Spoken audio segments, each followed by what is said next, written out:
Hello, and welcome to another edition of Shattered Lives, Reach Ireland's crime podcast. I'm Michael O'Toole. Now, my wingman Paul is off on a well-deserved break today, so I'm flying solo. And today we're going to be talking about the dramatic events last week concerning Sean McGovern. They're obviously very significant events for Mr. McGovern because he is now facing the possibility of spending the next 3 decades behind bars in Ireland. But the decision of Dubai to send Mr. McGovern back to Ireland to face those charges could likely have also serious consequences for 3 men, Christopher, Christy and Daniel Kinahan, who are all still believed to be living there in the United Arab Emirates. So let's get into it. It is really hard to underestimate how important last week's events were. Sean McGovern is 39 and from Drimna in South Dublin, and he has long been regarded as being at the top of the Kinahan tree. And to be fair, it's an important tree. He was, along with the Kinahan men and 3 others, sanctioned by the United States Treasury authorities in April 2022. US authorities described him as Daniel Kinahan's closest confidant. And Gardaí have also said in court that he is a senior player in the gang. So there's no doubt he is a big fish. He has been in Dubai since around 2017, along with the 3 Kinahan men. One of the reasons they chose there was they believed they were out of the reach of the Irish authorities, as there was no extradition treaty between the 2 countries at that time. That's all changed. Last October, after years of lobbying by Irish diplomats, the Garda Commissioner Drew Harris and the then Justice Minister Helen McEntee, Dubai police arrested Mr. McGovern on foot of a red notice. That's effectively an arrest on sight request from Interpol. Gardaí had asked Interpol to issue such a notice, and they did, and Dubai acted on that very quickly.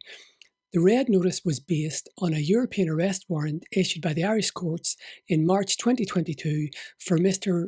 McGovern to be brought back to Ireland to face serious charges. He had been held in custody since October as he fought that extradition, but he obviously ran out of road last week, and that was when Irish authorities got the green light to extradite him.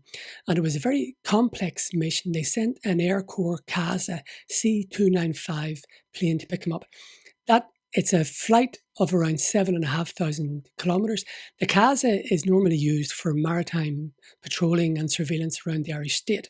So it has, it can fly for 7 or 8 hours, but this was a really, really long journey. So the journey it took, saw it going from Baldonnel, Casement Aerodrome in Baldonnel, which is the Air Corps HQ, to Marseille in France. From Marseille in France, it flew to Larnaca in Cyprus, rested there overnight, and then flew from Larnaca to Dubai International Airport. Now, that was on Tuesday. The Air Corps crew rested overnight. It was a very, very long journey. And on Wednesday evening, we sort of started to get a bit of a whisper that there was something happening. Now, it's fair to say that at this stage, there was a serious deal of apprehension amongst senior Gardaí and I think senior members of the Department of Justice. Essentially, they were all waiting with bated breath to see if he was actually going to be on the plane. They were worried about a last-minute hitch, as often happens in things like extradition. But on Wednesday evening, 8 o'clock Irish time, the plane lifted off from Dubai. It soon became clear he was on board. And very quickly, that news travelled back to Ireland and it leaked out, and a few reporters managed to break the story that he was on his way back. So he was flying back and he did the reverse journey. It went from Dubai to Larnaca, Larnaca to Marseille, Marseille to Dublin, and it took, the guts of almost 24 hours. And it was quite a bizarre 24 hours because crime journalists, and I suppose everybody, knew the tail number of the plane was IRL 285, and we were all able to monitor it on these various flight websites, so we could see its progress overnight. So around 6 o'clock, 6:30 Irish time, it landed in Casement Aerodrome in Baldonnel in South Dublin. As I said, that's the HQ of the Air Corps. We all knew it was happening at this stage, and we knew that as soon as Mr. McGovern's plane landed, or the plane carrying Mr. McGovern landed at Baldonnel, he was going to be arrested. Now, just to explain, Gardaí were with him on that plane. I think there were members of the ERU as well on board. They don't have the legal power to arrest anybody outside Irish soil. So they effectively accompanied him on the plane from Dubai to Ireland. But once he landed at Baldonnel, that was it. So a member of An Garda Síochána, I think a Detective Sergeant Donal O'Daly, arrested him at the scene, and he was then brought from there to the CCJ complex in where the Special Criminal Court is based. Now, I was waiting there because we sort of had a whisper what time it was going to happen. So he arrived at the CCJ, where the Special Criminal Court is located, at 11 minutes past 7. Very, very tight security. The armed support unit of the guards closed off the streets beforehand, and then a 3-car convoy, 2 black Audi estates and a black BMW SUV sped down the road and straight into the CCJ. So there was an awful lot of security about. Now, there was plenty of media at both locations. As I said, I was at the CCJ. I and others filmed the convoy coming in. Other colleagues of ours, quite a large amount of media, were at Baldonnel. And this is when, I suppose, we all realised that you can't beat City Hall and that the state will always have an advantage. There were a number of media outside, and they filmed what they thought was the convoy coming out of the main gate of Baldonnel at about 10 to 7, sped out. There were 4 cars. It was only when, after the court case happened and we compared video of the leaving Baldonnel and arriving at the CCJ, that we realised there were different cars. So we worked out next day that there had been a decoy convoy. So the media, most of the media at Baldonnel filmed the decoy convoy at the same time as the decoy convoy was going out of Baldonnel at the main gate. The real convoy carrying Mr. McGovern sped out a side gate, really. I think one photographer got it, but they fooled everybody else. So the next thing that happened was that he was brought to court. As I say, he was brought in to the CCJ at 11 minutes past 7. He actually appeared in court at 19:40. He walked in. It was quite a surreal experience. I've never seen so many Garda detectives in one court. I would easily say there were 30 senior Gardaí in the court. Justin Kelly, one of the 2 Garda deputy commissioners, was there. Now, I think that was interesting. He was, I think about last year, he was elevated from assistant commissioner to deputy commissioner. But while he was assistant commissioner, he was in charge of serious organised crime. And it was his team that was working away trying to get McGovern brought back to Ireland. So I wonder, was he there just to see what he had sort of started in train? So it really was crawling with very, very senior detectives. As I said, McGovern was brought in at 7:40 p.m, brought into the Special Criminal Court, which is a 3-judge court, no jury. And he's charged with 5 offences. The first one, and the most serious one, is murder. He's charged with murdering Noel Kerwin in Clondalkin in West Dublin in December 2016. You'll know the story of Mr. Kerwin. He was shot dead purely because he was a friend of Jerry the Monk Hutch and had been with Mr. Hutch at the funeral of Mr. Hutch's brother, Eddie, who was shot dead in February 2016, just a few months before this, really at the height of the feud. He faces 4 other, what we would call gangland charges.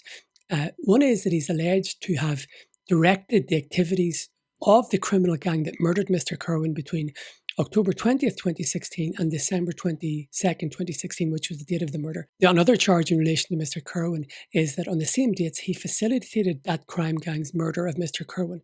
And he faces a further 2 charges in relation to a murder attempt on James Mago Gately, who is a leading figure in the Hutch organised crime gang. It's alleged that between October 17, 2015 and April 6, 2017, he directed a criminal organisation monitoring the activity of Mr. Gately. It's further alleged that between the same dates, he facilitated a conspiracy to murder Mr. Gately. Now, Mr. Gately has survived at least 2 attempted hits by the Kinahan crime gang. This was, as I say, this was in front of non-jury Special Criminal Court. Mr. McGovern came in, as I said, about 7:40.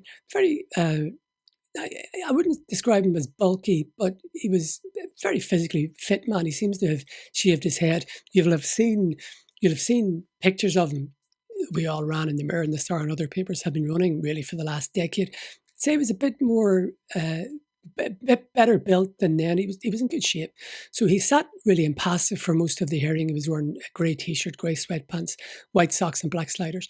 The only time he spoke was when the charges were formally put to him. Unlike the district court, for example, the charges are put to you or you are arraigned on your first hearing. So he had to stand up. And he was quite mannerly, he was quite polite. He sort of smiled to the registrar when she asked him if he was Sean McGovern, and he said yes. And then the charges were put to him. He didn't make any response, sat down, but he was quite mannerly, and he didn't kick off or anything like that. He was then remanded in custody to Portlaoise High Security Prison in County Laois, and he's due to appear at the Special Criminal Court again this Thursday. Now, that's going to be via video link from the Portlaoise prison.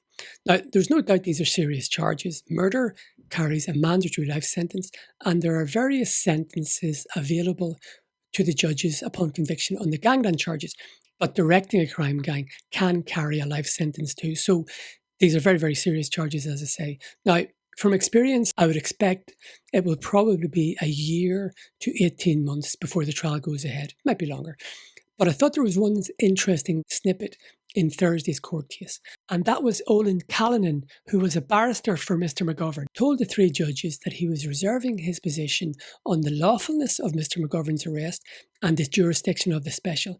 So that may be a tactic or a tool that the defence have to try to argue that he shouldn't have been arrested in the first place, that it was unlawful, and perhaps that that they might say that Mr. McGovern should be tried in the normal courts, in other words, with a judge and jury. We know, for example, that Jerry the Moncutch tried that when he was charged with the murder of David Byrne at the Regency. He tried to get his case moved from the special to a jury court. Now, he failed, and in the end, he won his case anyway. You'll know that he was acquitted of the murder of David Byrne, and that was an allegation that he had always denied. So it will be a while before we know what happens to Mr. McGovern, but there are other issues, and that is namely, what does this mean for the Kinahan men themselves? First thing to say is it's not the same. Mr. McGovern was extradited because the DPP, the Director of Public Prosecutions, had ordered that he be charged. We don't have that situation when it comes to the Kinahans. There are a couple of files in relation to the three men with the Director of Public Prosecutions.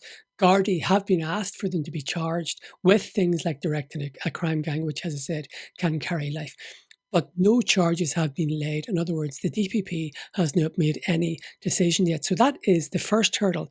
And it may be that the DPP will take a look at the evidence and will say no. It's not the same situation for the Kinahan men. I mean, that is a really, really important point. The DPP may decide that none of them should be charged with any offence.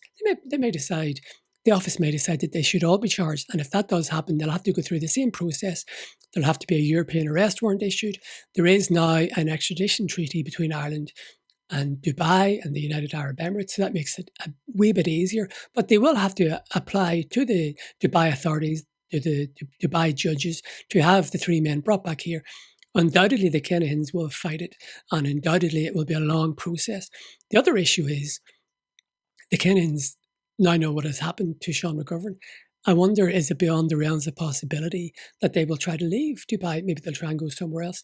Now, this was mentioned to senior Gardaí, who were sort of answered that they were quite relaxed about this. I think their whole view is, look, if the Kinahans go, we'll find them. I remember Justin Kelly really said nowhere is off limits. We'll go after them wherever they are. They'll go to the ends of the world. So, there's a lot of hypotheticals here. Maybe the Kinahans will decide to brazen it out in Dubai. They haven't left since. We know that McGovern was arrested in October. There was some speculation that might force the Kinahans to go. It seems they haven't. I think the Gardaí would be happy enough that the Kinahans are still in Dubai. So maybe they're going to try and brazen it out. Maybe they'll believe that there's not enough evidence for the DPP to proffer charges against them. So it's pretty much up in the air. But I think one thing is for certain, this is not the end of the story. It's probably only the beginning. So we'll be keeping an eye on it, but we just wanted to talk about how important last week was for the Gardaí and their case against the Kinahan cartel for the last decade, I suppose, and particularly in relation to Sean McGovern. But there are more chapters to be written, and we'll be back again. Thanks again for listening and watching. Cheers.